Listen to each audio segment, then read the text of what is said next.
beberapa orang mewakili kelompok tertentu mendatangi kampus UGM mempertanyakan ijazah Pak Jokowi. Apa komentar Pak Mahfud? Ya, gini, seharusnya UGM tidak perlu terlibat di urusan itu. Ya, tapi nanti kita bisa bahas. Karena UGM itu yang mengeluarkan ijazah, bukan yang memalsui ijazah. Iya kan? UGM tinggal mengatakan, loh, saya sudah mengeluarkan dulu ijazah ini. Gitu. Tinggal Pak Jokowi menjelaskan berhubungan sama orang yang mempertanyakan itu. Kok sampai hilang dan sebagainya. Sebenarnya UGM kan tinggal penyelesaian, ini saya sudah selesai. Gitu aja.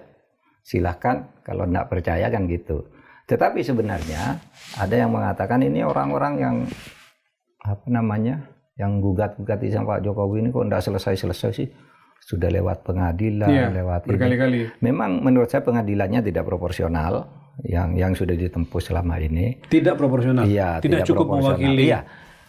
Kalau mau sebut itu diadili oleh peradilan perdata. Perdata itu adalah konflik kontraktual antara dua pihak. Yeah. Nah, Pak Jokowi ini konflik dengan siapa secara perdata urusan ijazah? Nggak ada kan?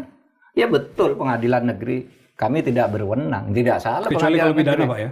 Kecuali kalau pidananya sudah. Pidana ini kan ada dua. Satu yang melakukan pemalsuan, dua yang menuduh melakukan. Ini yang dituduh melakukan pemalsuan ini belum diadili soalnya. Ini yang malah yang menuduh, yang ditangkap lebih dulu. Iya. Sementara ini tidak dikelirkan. Sebenarnya kalau masuk ke sini bisa. Itu yang belum terjadi ya. Lalu yang lebih gila lagi kan katanya, oh ini kalau terbukti ijazah Jokowi ini palsu, seluruh keputusannya selama menjadi presiden batal, itu salah. Kalau di dalam hukum tata negara enggak begitu, di dalam hukum administrasi tata negara enggak begitu. Kalau hanya presiden tidak memenuhi syarat lalu jadi dengan cara memaksa, dengan cara manipulasi, lalu semua keputusannya salah. Dulu Bung Karno juga salah. Mengambil kekuasaan yang melanggar konstitusi dari mana? Dari Belanda. Belanda tuh punya konstitusi yang disetujui oleh PBB waktu itu, bahwa Indonesia itu bagian dari Nederland. Tapi Bung Karno lawan konstitusi itu. Satu, Bung Karno mengeluarkan dekret itu melanggar konstitusi.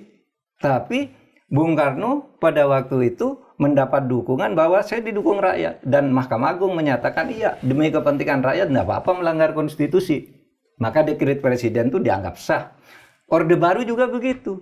Nah, oleh sebab itu dalam hukum tata negara itu memahaminya bukan begitu. Kalau keputusan presiden itu hukum administrasi negaranya ada asas namanya asas kepastian hukum. Asas kepastian hukum itu keputusan yang sudah dikeluarkan secara sah itu tidak boleh dibatalkan, tetap mengikat.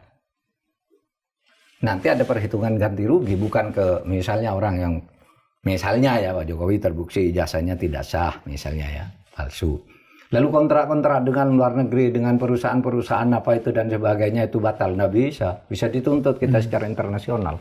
Iya. Gitu, karena keputusannya waktu itu dibuat secara sah, tinggal sekarang tindakan ininya.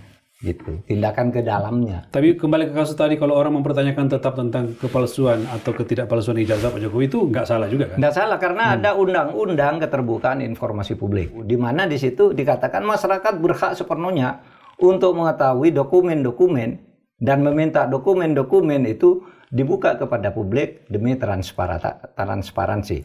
Kalau tidak mau buka, ada pengadilannya namanya Komisi Informasi. Itu dia bisa mengadili, ya. Semacam peradilan semua yang keputusannya mengikat. Harus dibuka, buka. Siapa? Nanti dibuka aja di KPU. Mana? Solo, ya kan? Dulu daftar pertama KPU Solo. Ketika namanya masih Dr. Andes Joko Widodo. Sesudah jadi presiden juga ada ijazahnya lagi kok. Jadi insinyur Joko Widodo. Itu semua kan nanti bisa dibuka ke publik. Apa yang sebenarnya terjadi?